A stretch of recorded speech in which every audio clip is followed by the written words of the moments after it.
और जींद उपचुनाव के लिए मतदान शुरू हो चुका है। सुबह सोमवार को 7:30 बजे से ही मतदान केंद्रों के बाहर लाइनें लगनी शुरू हो गई थी। इससे पूर्व चुनाव रिटर्निंग ऑफिसरों ने मशीनों की जांच की और उन्हें इंस्टॉल किया। तो आप तस्वीरें देख रहे हैं जींद की, जहां सुबह 7:30 बजे से ही लोग अपना मतदान करने के लिए मतदान केंद्रों के बाहर पहुंच चुके थे। तो फिलहाल अभी ये ताज़ी तस्वीरें हैं। उम्मीद की जा रही है कि जैसे जैसे दिन चढ़ेगा वैसे वैसे ये लाइनें और भी लंबी हो जाएंगी।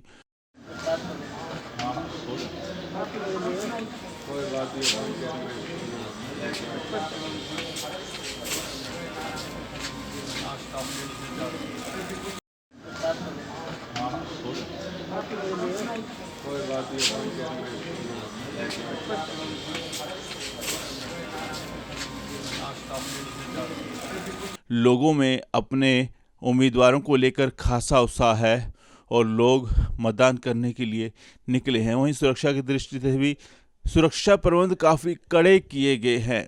तो आप ये तस्वीरें देख रहे हैं देश प्यार न्यूज़ पर, जहां हम आपको दिखा रहे हैं कि किस तरह से सुबह से ही लाइनें लगनी शुरू हो गई थी।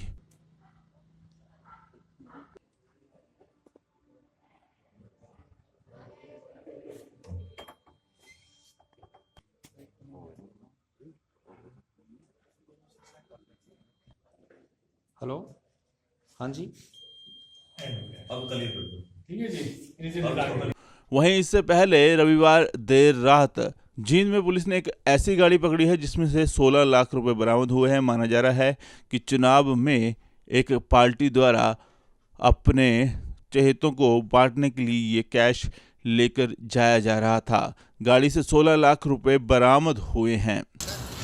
जी, अभी तक ये सामने नहीं आया है, लेकिन ये कहाँ जा रही थी, कुछ किस साइड से आ रही थी, कौन से नाके पर इसको जो है? ये इगरा के ही रहने वाले लोग हैं। जो अभी तक बात आया है, जो उन्होंने अभी अपना वर्जन दिया है वो यही है कि जो कैश है ये अभी इनका है। तो लेकिन अभी पूरी तरह से इसकी पुष्टि नहीं की जा सकी है कि किस पर्पज़ के लिए ले जाया जा रहा था। कितने लोगों को गिरफ्तार किया जी? अभी हम इस गाड़ी में 4 लोग थे, जो चारों हमारे संदिग्ध हैं। कितने पैसे की राशि थी?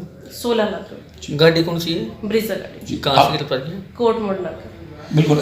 जिस तरह से उपचुनाव को लेकर क्या लगाया जा सकता है, कि कयास लगा सकते हैं, क्योंकि उपचुनाव है, क्या राशि बांटने के लिए था या ये इसीलिए इसकी जांच के बिना पूरी आधिकारिक तौर पे पुष्टि करना थोड़ा सा अभी मुमकिन नहीं है। पूरी जांच के बाद ही इसको तो पूरी तरह से स्पष्ट किया जा सकेगा।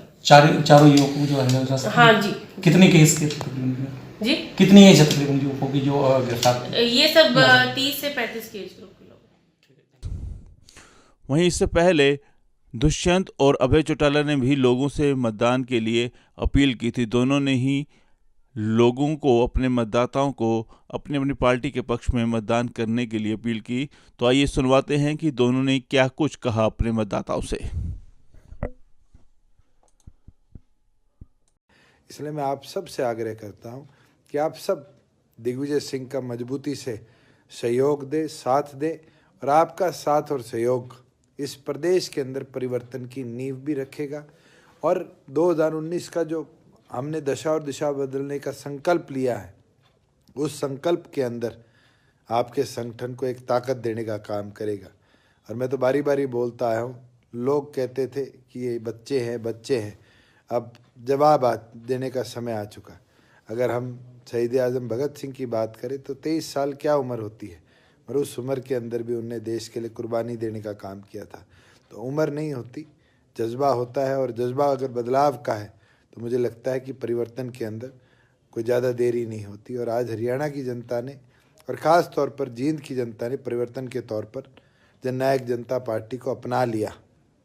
और इसीलिए विनती करूँगा कि आप एक एक कार्यकर्ता कप प्लेट का बटन दबाकर सुबह अपना एक एक कीमती वोट अपने बेटे, अपने भाई दिग्विजय सिंह के पक्ष में डालकर उनको भारी बहुमत से जींद का विधायक बनाने का काम करें।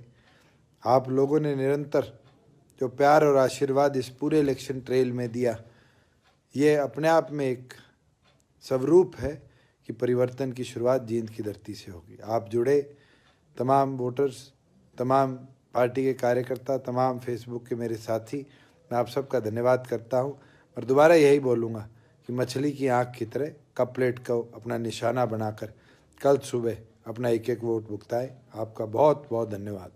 मैं जींद के मतदाताओं से अपील करता हूं कि कल जाकर के अपना एक एक वोट जो है ऐनक के निशान के सामने का बटन दबा करके भाई उमेश सिंह को भारी बहुमत से विजयी बनाने का काम करें। आपके द्वारा दबाए गए बटन से, ऐनक के सामने का बटन दबाने से आने वाले समय में लोकसभा के चुनाव में 10 की 10 सीट जीत करके बहन मायावती को देश का प्रधानमंत्री बनाओ और वहीं हरियाणा की विधानसभा के अगले चुनाव में ऐनक के सामने का फिर से बटन दबा करके चौधरी ओम प्रकाश चौटाला को प्रदेश का मुख्यमंत्री बनाओ। मैं आपसे इसके लिए एक बार फिर अपनी तरफ से, अपने सारी पार्टी की तरफ से, कार्यकर्ता साथियों की तरफ से और अब तक का जो आपका सहयोग मिला उसके लिए आपका आभार व्यक्त करता हूं। आपका बहुत धन्यवाद।